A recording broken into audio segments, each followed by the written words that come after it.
I'm Victoria Waterman, CEO of Girls Inc. of Worcester. Welcome to this special edition of our Lunch and Learn series. I can't wait for this one. I've been looking forward to it for so long. It is my honor to introduce your host, Angel Ann. Angel Ann is a longtime Girls Inc. girl and current member of the Eureka class of 2023, and it will get here sooner than you know it. Please stay tuned at the end to hear more about our virtual girls celebration next Wednesday, May 26th at 4 p.m. So in the meantime, it's my pleasure to pass it along to you, Angel Ann, to take it from here. Hello, everyone. My name is Angel Ann, and I'm a proud Eureka Class of 2022 participant and a sophomore in the Worcester Public Schools. Before we get started, I want to thank all of you for coming out today to our special edition of our Lunch and Learn series. The theme of today is Resiliency through Relationships. Today, our panelists will look back at this past year and highlight the value that peer, mentor, and other types of supportive relationships have on girls in our community. This event has been modified from our regular Zoom meeting to a webinar format due to the number of registered attendees. That means you will be able to see our panelists, but your microphone and video will be off for this session. If you would like your microphone to be unmuted, please type it in the Q&A at the bottom. We strongly encourage you to type your questions and comments in the Q&A section at the bottom of your screen. The panelists are so excited to answer your questions. Lastly, this presentation will set the scene for our virtual Girls Celebration event next Wednesday, May 26th at 4 p.m. If you have already registered for this event, I can't wait to see you there. If you have not registered yet, you will receive a link on our post-lunch and learn email. My mom and I are so excited to be hosting the Girls Celebration and hope you will check out this incredible online auction that opens today. Now it is my pleasure to introduce our panelists for today. We are joined by Dr. Jean Beaupre, Associate Professor of Communication at Nichols College. Also, we are joined by Agnes Nkansa, Girls Inc. of Worcester Eureka, Alumni Class of 2017. And lastly, An Tran, Girls Inc. of Worcester Eureka, Class of 2023. Please join me in welcoming our panelists today. You can write your welcome in the Q&A. All right, to get us started, would each of you please introduce yourself and tell us about your connection to Girls Inc. of Worcester? We'll start off with Dr. Beaupre and then Agnes and An. Hi, everybody. It's my pleasure and honor to be here, to be with you all. It's so exciting. I'm just so grateful to be here and to be with, to hear Angel Ann to walk us through this amazing session. So I've known Victoria from Girls Inc. for a number of years and have been involved as an occasional volunteer and donor, and through Nichols College, we have done some fundraising for Girls Inc. And also I recently had the great honor of connecting some of my students at Nichols College to the Eureka participants through some online workshops, which is super fun. And so I'm really excited to be here today, and thank you for the opportunity. Hello, everyone. Nice to see you all, and I'm happy to be here. My name is Agnes Nkansa. I'm a graduating senior at Brandeis University, studying public health and health administration. I was a part of the first cohort at Girls Inc., the Eureka program, and in 2017, that's my cohort. And I just learned so much during the program. It's been very formative since, and since then, it's Girls Inc. has held a special place in my heart, and I'm just happy to be here with my Girls Inc. family. So that's me. Hello, everyone. My name is An, and Girls Inc. has been a big part of every one of my singles summer and during the school year too. And it's been really helpful with like school projects and opportunities. So I'm grateful to be here. Yes, thank you so much for joining us today. Now, the first question will be, how has COVID-19 pandemic and economic crisis impacted girls and or women? This could be a general response or a personal response. I can start kind of from the big picture, and I'm sure An and Agnes will have their own experiences and information as well. You may have seen in the news that women have been disproportionately impacted by job loss either through layoffs or opting out on their own because of the impact of having children at home, health concerns, and so on. So it's actually been a pretty big economic hit on girls and women, and workforce participation is at its lowest since 1988. So that's not great news, but I think we're here also to talk about sort of what's next, so we can get to that. But there's definitely been a big impact on the economic standpoint, and then within each individual household, there's been an increase in the amount of time that women and girls spend on household or unpaid work. So cleaning, cooking, homeschooling kids that were remote. And we can talk a little bit maybe about the sibling role, but so there's been a pretty big impact. And on top of that, I think is the stress and women do have a tendency, they've actually shown that they've taken on more stress over the last year, both financial stress and economic stress. And health, physical health stress. So there's a lot, and we can get into a little bit more in detail, but I would love to hear what the other panelists have experienced. Yes, that's so true. An, would you like to go next? Yeah, so I haven't experienced it personally, but I've seen that many families like still expect women to stay home and to take care of the children. It's still that mentality of women staying home and the men going out at work, especially now there's less number of jobs available out there. So that's what I've been seeing.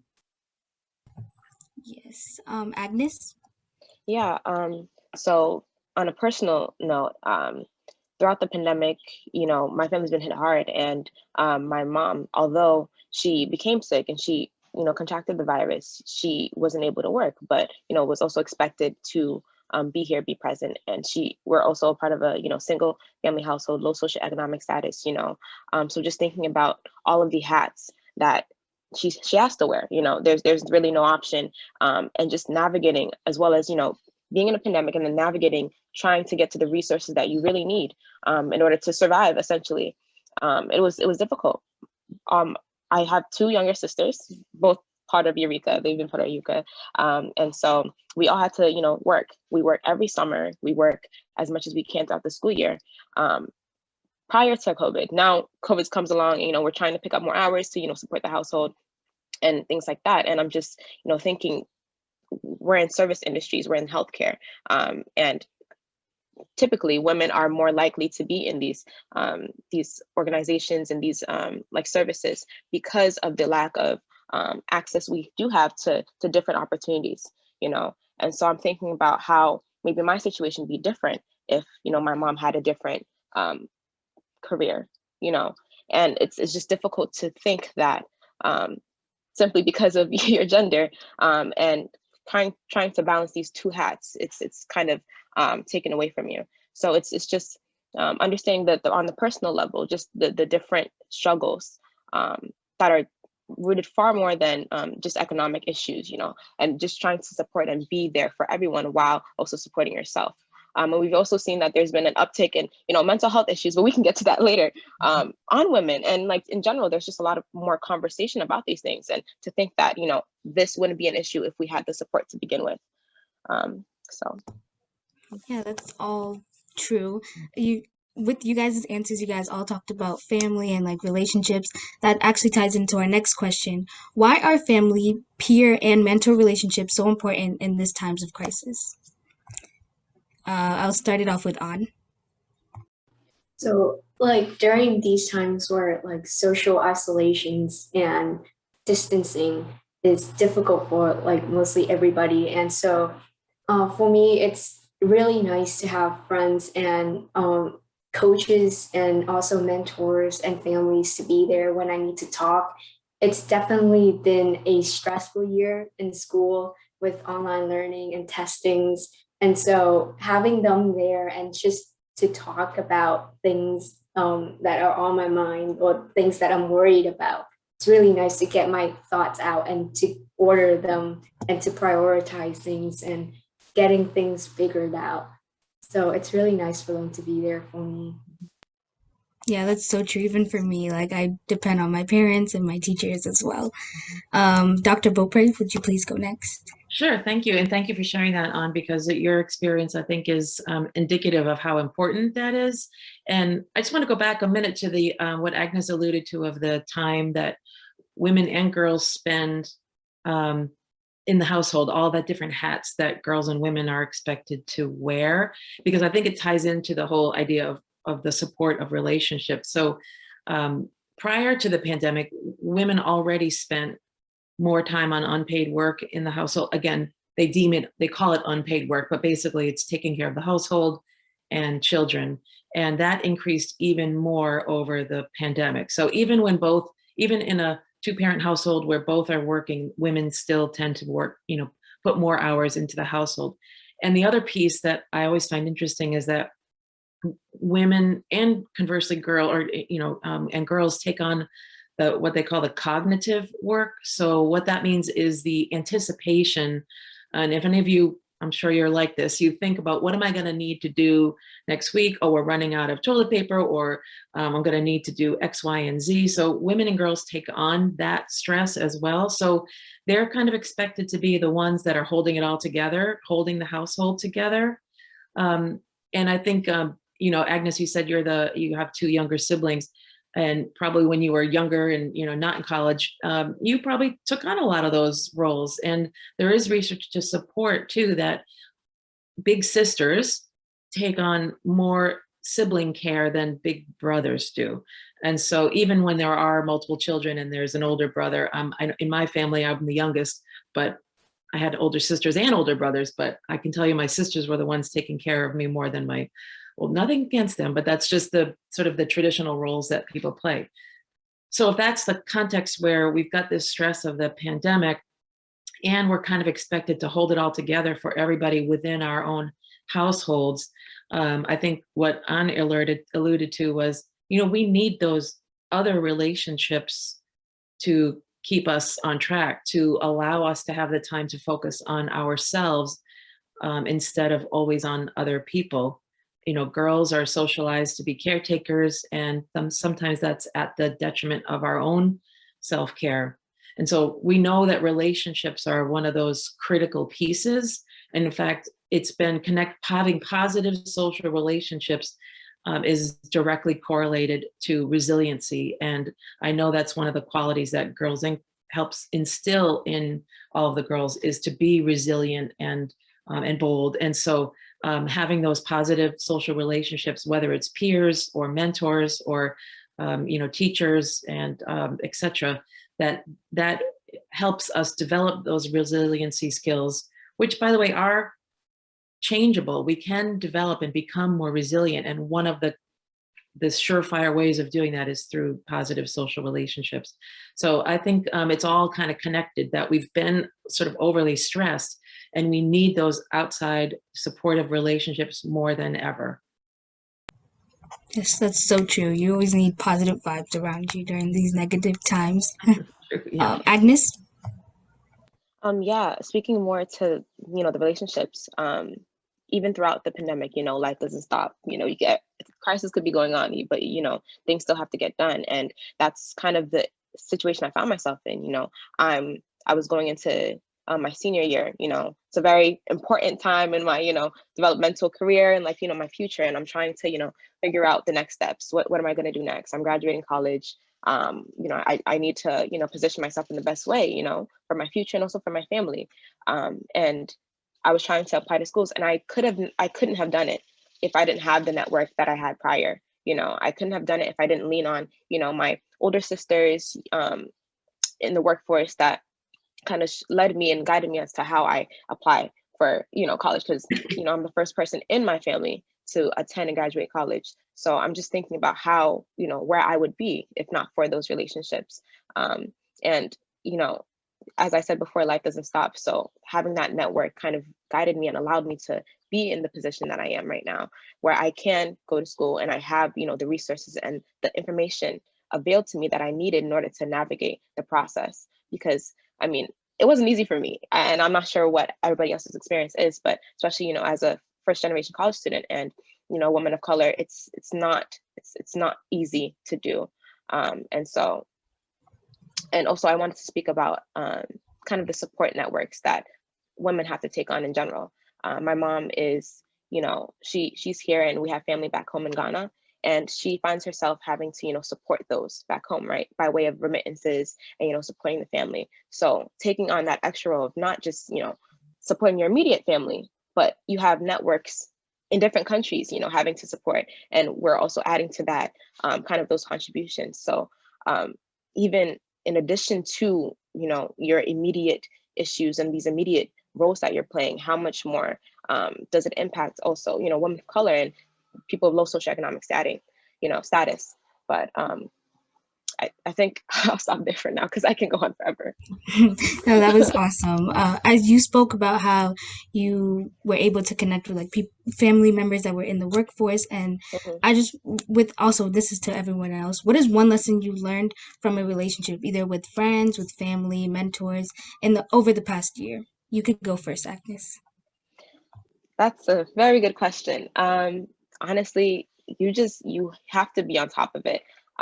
One thing I regret during the beginning of my college experience was not being more intentional about reaching out to my networks, and the people that support me along the way, even my Girls Inc. family.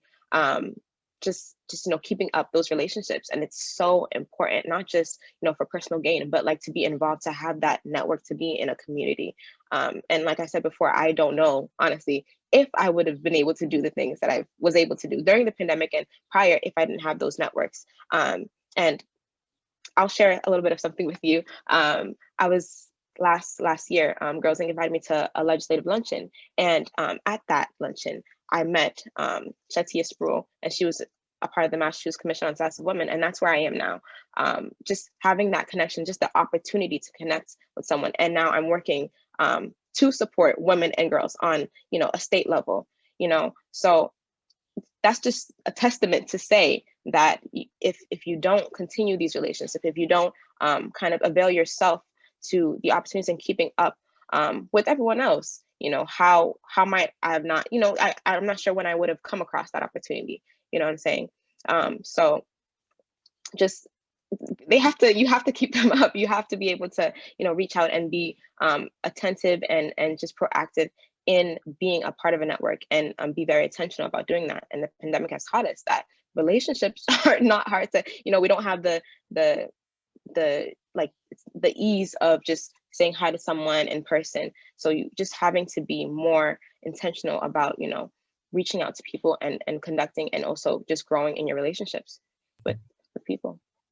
Yes, that's so true. I also like to keep up with my connections, and I'm always being told by mom, like, you have to keep up or else you're going to lose them. And you don't want that, On, could you please answer?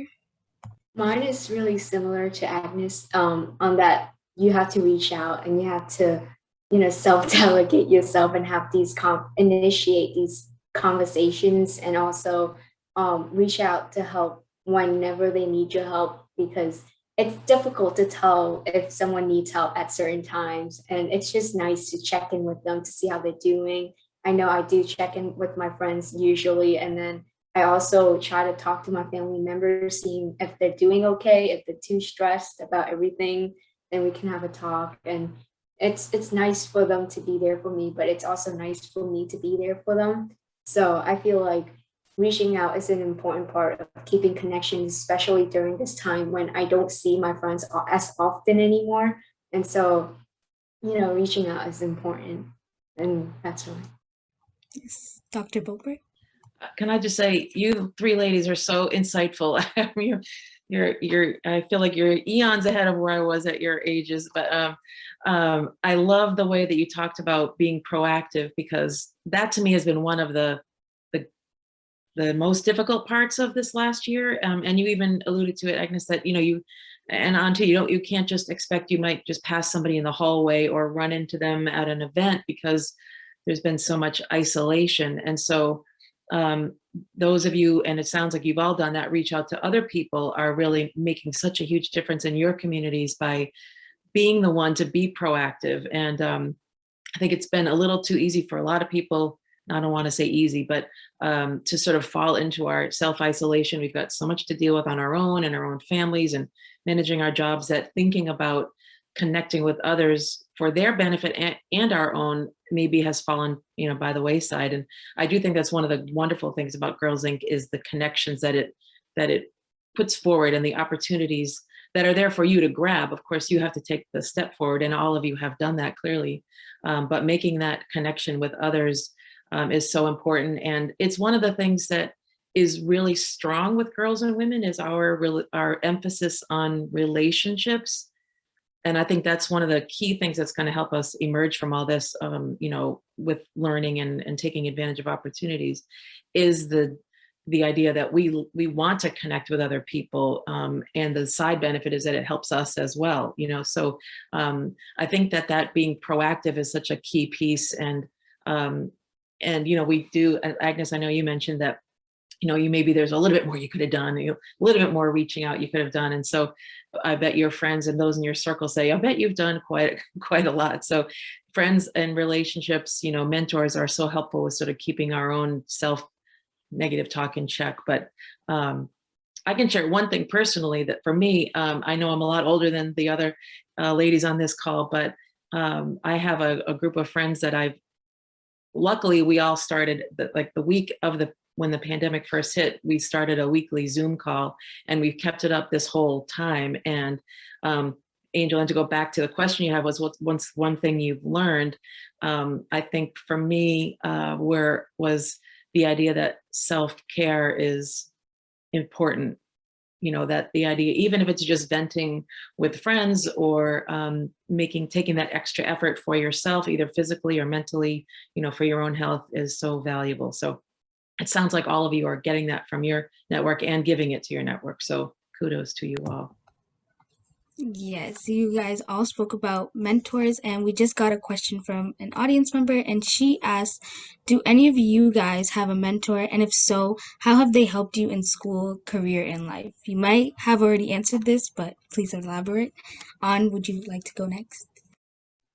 So for me, I have a lot of mentors. I can't be where I am today without all my mentors and all my teachers. And I know specifically this year, I applied for Mass Academy of Math and Science, and a lot of my teachers stepped up to help with my application process. They wrote my letter of recommendations, and they also asked if I need help with anything and to reach out to the admission process and the people at the school. And also my friends or alumni from that school also spoke to me and talked and gave me advice on the admission process. And when I got in, I told all my mentors, and it feels great to share that good news with them, because they know how hard it was to get in and how complicated everything was. And so it's nice to share it with them. And also I have mentors who guided me during the STEM competition during my middle school years. And STEM has been such a great part of my life. And I'm so lucky to have them to be there for me and also support me and, help me with my projects that I work on, and also in life, and with the mentality, like how to go into a competition and how to present myself as a student and also as a person who's passionate about STEM. So, yeah. Yes, Agnes? There's a lot I could say about mentorship. Honestly, my understanding from mentorships kind of evolved from the Girls in Eureka program. And like you were saying about STEM, I would not even consider a career in kind of health management, because just the leadership skills that I was able to cultivate because of the program, just the development, just the formative years that it allowed me to kind of grow in. Definitely kudos, all credits to Girls Inc. and the Eureka program for kind of jumpstarting that. And so with that, I valued a lot of my mentorships throughout my college career. I have a mentor for my academic life, my spiritual life, my just my social life, just practically in every area, honestly. And think about it now. I never used the language mentor, but that's what they've been to me. And so even with little things, just sharing good news, like Ann said, support through the process. I've told you about my applying to graduate school. I would just hit up my friends, the group chat at like 5 o'clock and be like, I need you guys to read this. Please read this. Spell check everything. I just need it done. I would gather to pray, when, feeling down, definitely, especially with isolation and quarantine, the human interaction was needed and I wasn't getting that. So just on a spiritual level, just also having those connections and the availability to be supported and allowing myself to be supported is something that really I took away from Girls Inc. So honestly, mentorship is it's 100%. There's no way you can be resilient without having the support you need to kind of overcome the obstacles. Yeah, that's so true. Dr. Beaupre? Yeah, I love hearing your stories. Thank you, Agnes, for sharing those because they're so valuable. And I like, Agnes, how you said, I didn't necessarily use the word mentor because I think sometimes we can get a little caught up in, somebody filling a specific formal role when really it's your sort of network of support. So for me, over my life and career, I've been a mentor and have had people who I would consider mentors. And I think I've gotten just as much out of both of those sides of the coin, of helping somebody, but also using somebody else as a sounding board. And I think that's another one of the really wonderful things about Girls Inc. is it encourages those relationships. And both of you ladies, and I'm sure Angel and too have said, you wouldn't be where you are. Maybe you wouldn't have taken the risks. You wouldn't have felt as confident taking some of the steps in your life without that group. But I think girls and women in particular need sort of the permission to ask for that, that again, because we wear so many hats and take care of so many people, that to sort of raise your hand and say, I could really use your advice. So I think you have all learned a really valuable lesson that sometimes people never learn in life, that, we're going to do better together. And so I think that's what I've gotten out of it. And I can see that all of you are as well. Yeah, definitely. I mean, I wouldn't even be able to do this if it wasn't for my mentors pushing me. I have different mentors at Girls Inc., at my church, outside in the community, and I'm very grateful for them. So continuing on the topic of relationships, how do you guys think relationships support resiliency? Dr. Beaupre, would you like to start? Well, sure. I think I mentioned before, but there's definite research that resiliency is built. One of the key ways we can build resiliency is through our positive social relationships. So whether that is somebody who's just a shoulder or an ear, or someone who's actually sort of there guiding you with making decisions, resiliency and grit, or the other way to say it is grit, is something that it's a skill that can be developed. And without those connections, we're human, we need human connections. So I don't know where I would be without my, family and friend and coworker relationships. And I think you probably all will say the same, but so resiliency can be built. We're all thrown a lot of curveballs in life, and the whole world was thrown a pretty big one over the last year. And you can see, I'm sure you've seen even the people and the companies who have thrived or done well over the last year had a good network in place and activated that network. Agnes, you talked about tapping into those folks when you needed someone to pray with or give advice on something and on with your applications. And so those are the things that help us emerge from difficult times. And they even talk about how having those positive relationships are a predictor of less depression in the future. So it's not just our kind of career development, but it's also our mental health and physical health that we get out of it. So I agree with that. On? So for me, I define resiliency as something like staying through tough time and remaining on top of everything and staying alert. And so, like we've mentioned before, that relationships really help to us through tough times and really help us just to maintain that good mentality and also just be good people and help each other out during tough time, be there for each other. And so I feel like without my friends, without the community that I have, I would have broken and snapped. And when tough things come, like if I didn't have them. So yeah. Agnes? Yes. So how they support resiliency. In my project I'm doing with the Massachusetts Commission on Obsessive Women, we're doing a girls initiative and we're doing a girls report. And in surveying the girls, we've seen an uptick in the request for mental health services. And you were speaking about this before. There's just the lack of support, emotional support, not just in your career, or in your schooling, but if you don't have those, connections, just simply being listened to and being heard, having somebody to speak to, that is essentially what therapy is, right? And so having these services, it just goes to show, without that, where does one end up if they don't have anyone to kind of get them through those hardships?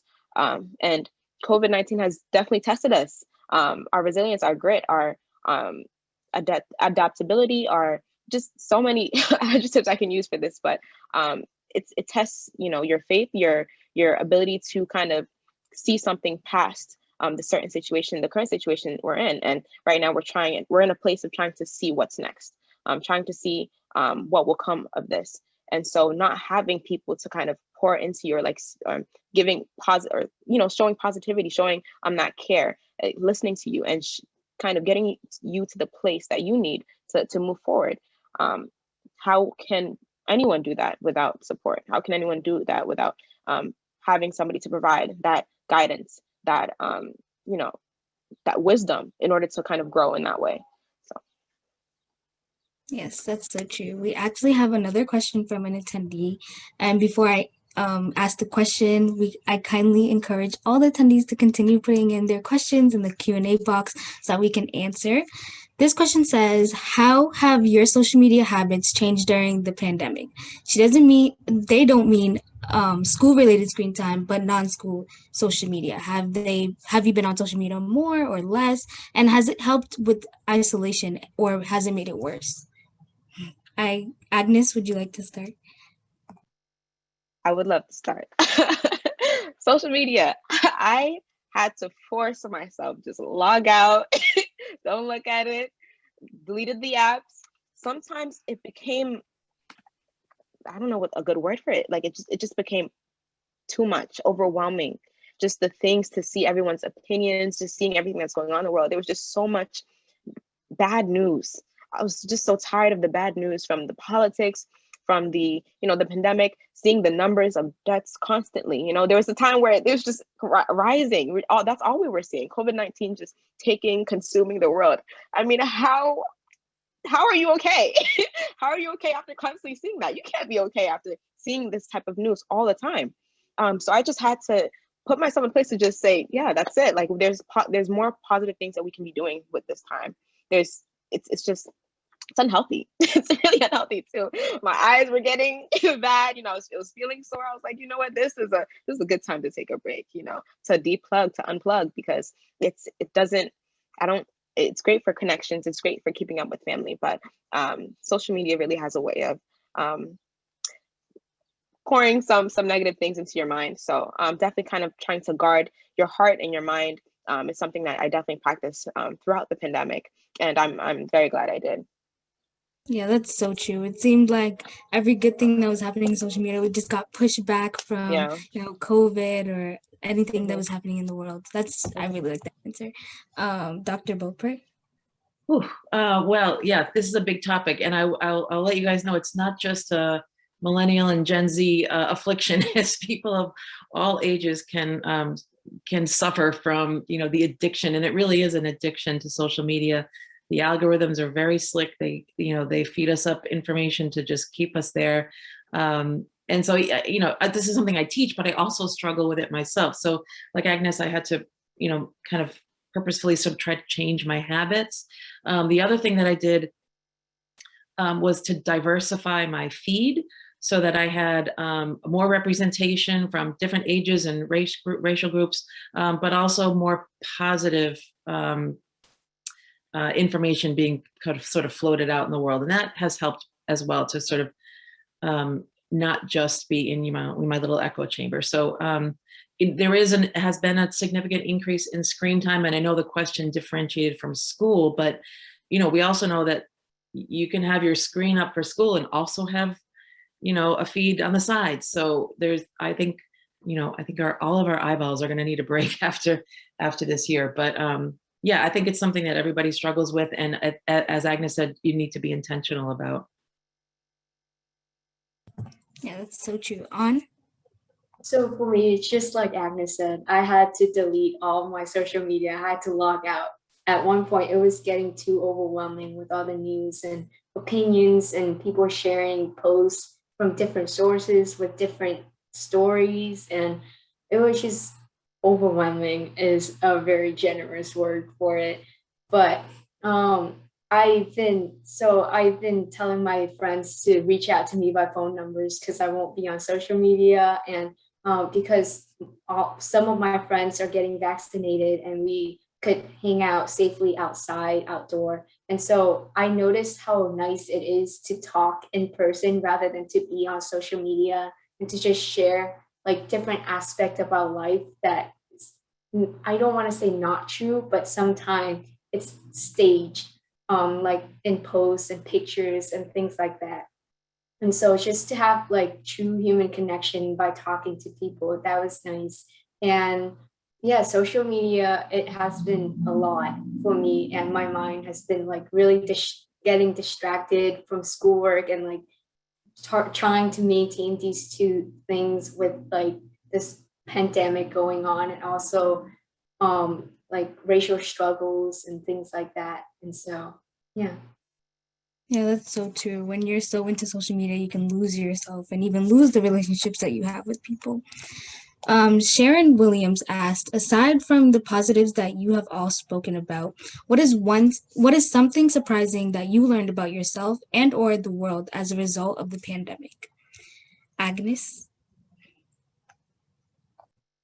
I'm still thinking about that. Something I learned about myself. Honestly, I feel like I knew this before, but I feel like I have had the opportunity to be adaptable, and to really be able to kind of find the best in a bad situation. Being able to kind of navigate and look at all the options and just overcome what I might be feeling as, the worst, the worst case possible. At the beginning of the pandemic, I applied to so many different internships, so many opportunities, and literally all of them got shut down. Mind you, this is the year before I'm trying to, apply to different opportunities in grad school. So it's just very, it was disheartening to say the least. But even in the midst of all that, just allowing myself to, let's take a break now. These things are not happening. They're not going to happen. So let's take a break. Let's pivot. Let's try to see what else we can do to make this time a productive time. And I kind of journeyed into a period of self-discovery, just more pouring into myself, maybe being more intentional spiritually, kind of looking at the opportunities or like the relationships I had, and just reaching out to people, connecting with my family back home, and that's something that I just didn't have the time to do as much, unfortunately. And that shouldn't be the case, but I guess it allowed me to take a step back and stop being so overwhelmed in me and everything that I wanted to do, and just, kind of be present in what's going on around me, but also being intentional about what I want to see in the future for myself and for those around me and those that I care about. Yeah, I feel like I can also attest to that. Like during the pandemic, it has made me to stop making excuses and actually go for certain opportunities, and also connect with also people back home, my family members back home. So yeah, Dr. Butler. Yeah. So I think for me, I'm kind of I like to be busy. So, and as probably the rest of you do too. And this has sort of forced us to slow down. And what I've learned, I guess, about myself is that kind of enjoy that. It's sort of, for a lot of people, it took the pressure off. Like, are you doing something amazing this weekend? oh no, I'm staying home again. And no, that was okay. And I'm actually, I've kind of enjoyed that. And it's made me, similar to Agnes, like made me grateful for what's in my life and kind of the slowing down that you just don't know what's around the corner. And so focusing on what you have right in front of you is really beneficial. And I've seen that in a lot of people, that same sort of breath, that life doesn't have to be the rat race every single minute. And so the slowing down, I think, has been a positive. On. So for me, I learned one thing about myself that I learned is that I really like to have a small group of friends, a small close group. And so because they're pre-pandemic, in the pre-pandemic world, especially in school, I feel the need to talk to a lot of people. I feel the need to have a big social circle. But because of the pandemic, it's harder to reach out to people. And so the people that I reach out to are really close to me and I really value them as friends. And so having them having them there and also giving myself that social break to just be with myself, to sort out my thinkings and to let myself rest a little bit from all the social interactions and also the social media that we talked about. And so that's what I learned. Yes, that's. Can I add something real quick? Oh, yes, you can. Yeah. Kudos to what you just said, because after the pandemic, I was like, I don't want to do all these things anymore. I want to relax. I want to take it easy. Like I kind of reevaluated my kind of my process and the things that I want to do. And I was assessing, like, is this going to really add that much more value to my life? Is this going to be productive? So that's all. Yeah, that's actually so true. Like during pandemic, you realize like you need to take a break. You need to give yourself a break, both for your mental state and for everything else.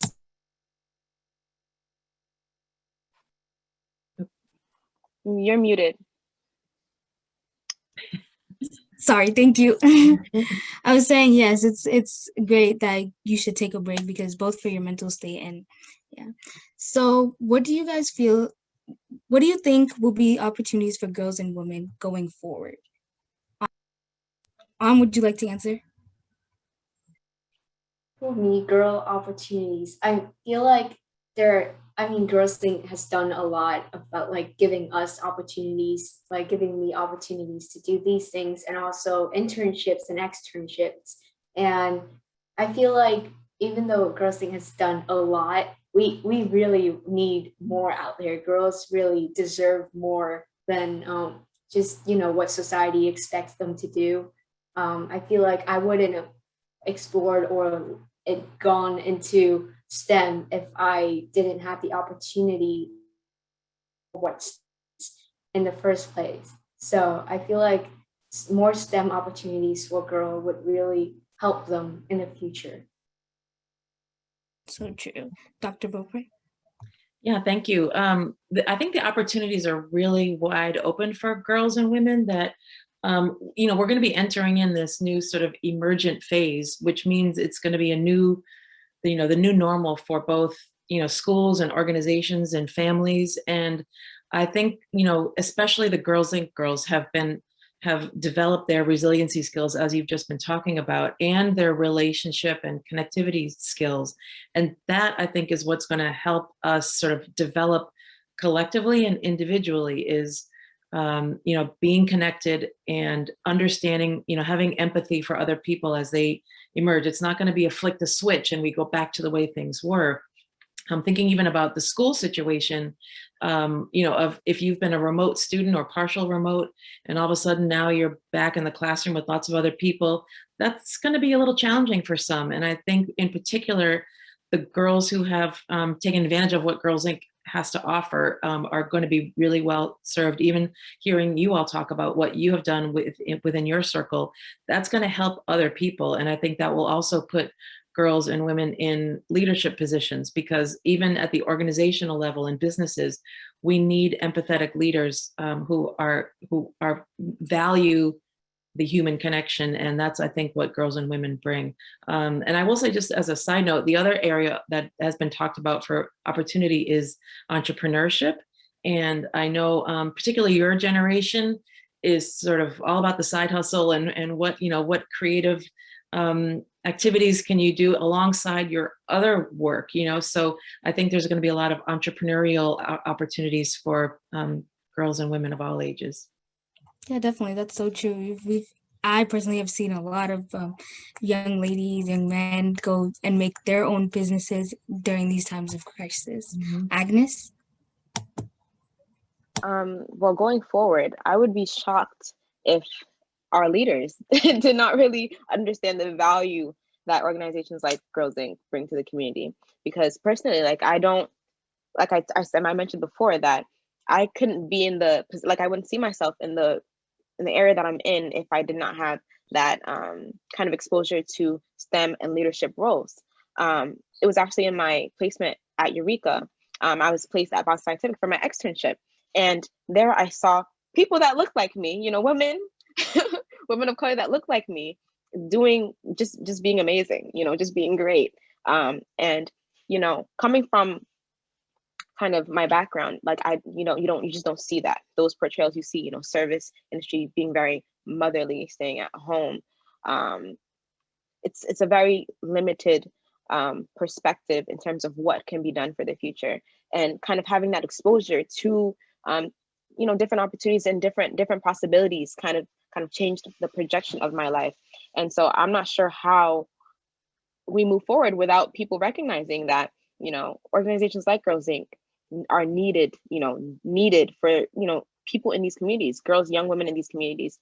And so also just mentioning the things that they've done for the communities, like they had a menstrual products drive, I think I'm missing language, but just providing access to menstrual products to women in the community throughout the pandemic. And that's something that I've talked about even during my work at the Massachusetts Commission on the Status of Women, just meeting people where they are. And so having, yes, Girl Pad, thank you, Girl Pad. And so just allowing women and young girls the resources, because if we don't provide it, who will? If or girl focused organizations are not doing the work, then are we going to entrust the government to do it? Old white men to do it? I'm not sure that works. I'm not sure that works. So just moving forward, just trying to just support this organization and support women and girls all together. Yeah, I totally agree with that. I feel like Girls Inc. has made a big impact in my life. And if it wasn't for those opportunities that they've given me, I wouldn't be the person who I am today. And I just feel like, yeah, girls need to definitely take these opportunities and take them for advantage, like step out their comfort zone and take these risks. So Victoria asked she said, after hearing these fabulous females, who thinks the future is bright? Yes. So as we wrap up the session, what are there any final thoughts that you guys have?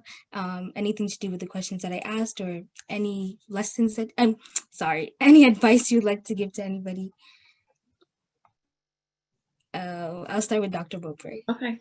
Yeah, sure. I just want to kind of build on what Agnes and Ann have talked about with about Girls Inc. and that I think what is offered, and as you said, it's so invaluable, because we know there's research that talks about how girls' confidence decreases, after age 8 and is lower than boys of the same age. This is collectively, not every individual girl, but and we know what builds confidence. It's what Girls Inc. offers through the connection, through the encouragement and the permission to focus on yourself. Again, especially if you are in a household where you have to do a lot of other things besides your own schooling and your own development, to have that place that is there to help you through programs like Eureka, through all of the physical, physical health and mental health benefits that Girls Inc. participants receive. I think that's what we need.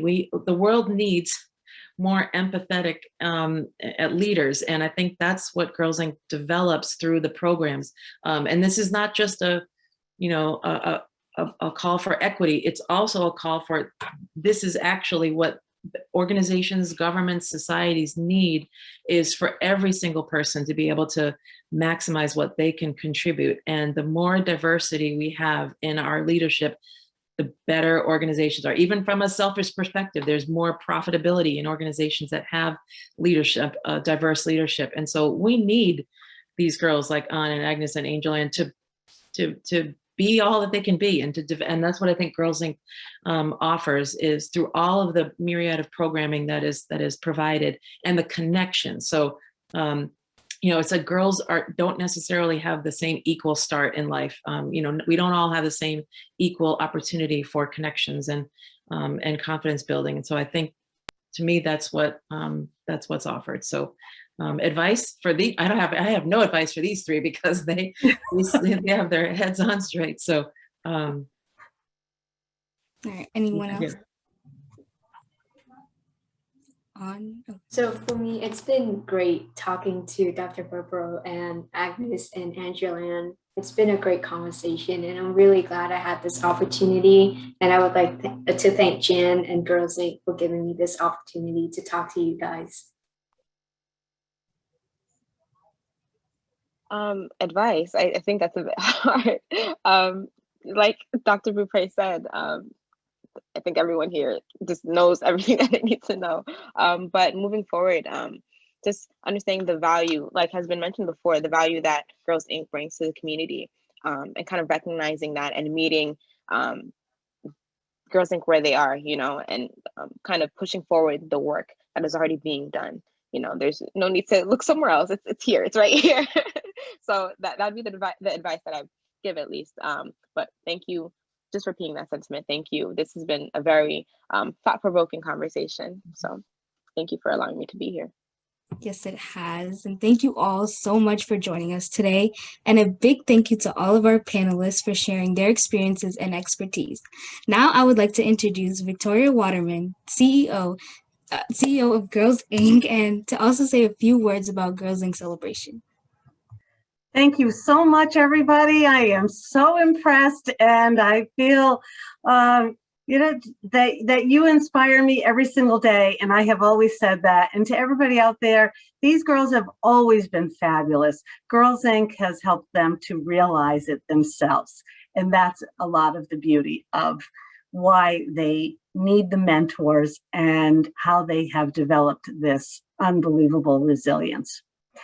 It's not too late to register for our girls celebration, and we have some pretty cool things on our online auction. We've got Woo Sox tickets, and for anybody who's interested and excited about the world opening up again and getting on a plane and traveling, we've got some Delta airline tickets in there. We've got local women-owned business packages, portraits by Michael Stone. We have the most amazing, beautiful, strong, smart, and bold quilt by Daryl Crendel, and you'll hear a lot more from her next Wednesday, so don't miss that, and so much more. We have a board challenge match, so our generous board has stepped up and said that for every new and increased donation of $250 or more, our board will match it dollar for dollar up to $5,000. So thanks to all the board members for doing that. Again, May 26th at 4 p.m. Register now. The link will be in the chat. And thanks to everybody for coming and for making this a great Friday. I wish I could do this every day at lunchtime. Thanks. And Angel Ann, back to you. Yes, thank you all once again, and we can't wait to see you next week. Have a nice evening.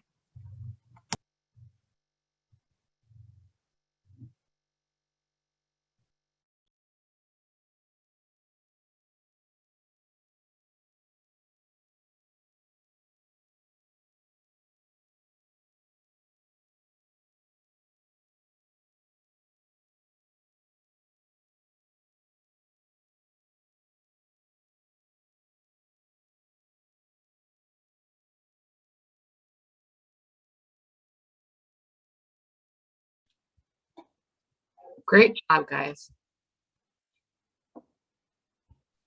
Thank you. I don't know if Jen thinks Thank she's you. speaking, but she's muted. I can't start my video because Jen. No, I was I was taking people off. I left Ya Oh, okay. though. Yeah. I'm going to promote Ya to a panelist. Oh, great. She can come in. Yeah. Yeah. You three are unbelievable. I don't even